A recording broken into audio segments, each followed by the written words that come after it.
It's a blessed day, family, and thank you once again for joining us on this platform. This is Live with Chatufa. We continue to give you updates of what is happening in the nation as we are intercessors that are praying for the nation of Zimbabwe. We are believing God for what God is doing in the nation.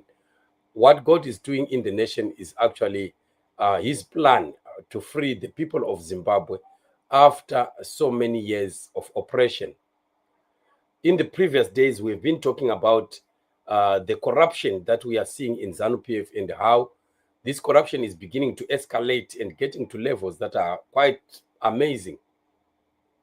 As we approached the festive season, we saw ZANU-PF beginning to unleash Zimra onto the travelers, especially those that are coming from South Africa. And we have reports of many people that have lost much, a lot of property. People have lost money. People have lost goods. People have lost their food, groceries, and the like, all owing to this operation of self-enrichment. And this is just thuggery and thievery that we are seeing from a rogue government that knows that it is unwanted in Zimbabwe.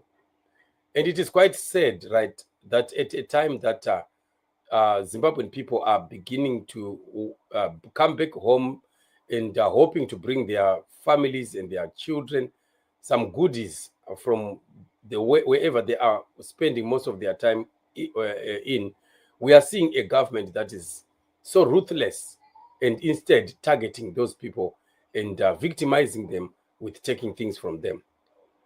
A report now that we have seen is that Zimbabwean travelers from South Africa flee corrupt Zimra officials to save their goods in Beitbridge.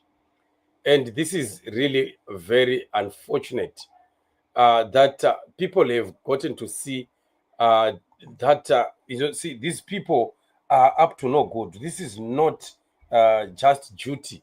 These people are actually on a mission, a self-enrichment mission, which is very, very sad and unfortunate. And like I was saying last time, that we see the fingers of Emerson Mnangagwa all over this.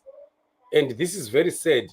The way, the level to which they hate Zimbabwean people, especially Zimbabweans that are in diaspora, is quite alarming. The Standard newspaper report that the Zimbabwe Revenue Authority at Beitbridge on Monday summoned the Zimbabwe Public Police Support Unit in Dulibadzimu bus terminus after some travelers snatched their goods and fled from the authorities' operation. You see, people have no choice.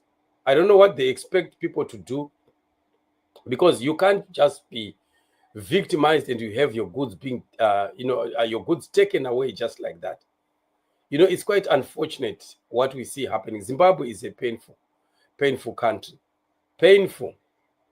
And there is no rest in Zimbabwe. I think the only rest that will come to us as a people in Zimbabwe is when we have dealt with Mnangagwa and ZANU-PF. As long as these people remain there, I'm telling you, we don't have rest at all. You see, taking people's goods just like that and without compensation and for some very lame excuses, it's quite really unfortunate. The Ubuntu aspect is no longer there. Empathy is no longer there. Nobody feels for the Zimbabwean people. Zimbabweans continue to be people that are more on their own, with nobody supporting them, nobody on their side. So for those that are traveling from South Africa to Zimbabwe, continue to watch, because you might lose your goods, you might lose your groceries. These animals are still there, and they are still in the streets. They are still on the roadblocks. They're still taking people's sweat away from them. So like I've said last time, that if you are traveling from South Africa, you'd rather not carry a lot of groceries. If items can be maybe just one items, and then you keep most of your money in cash, I think it's rather better that way than carrying goods that you might end up not arriving at home. So this is what is happening, and it's really very sad and unfortunate.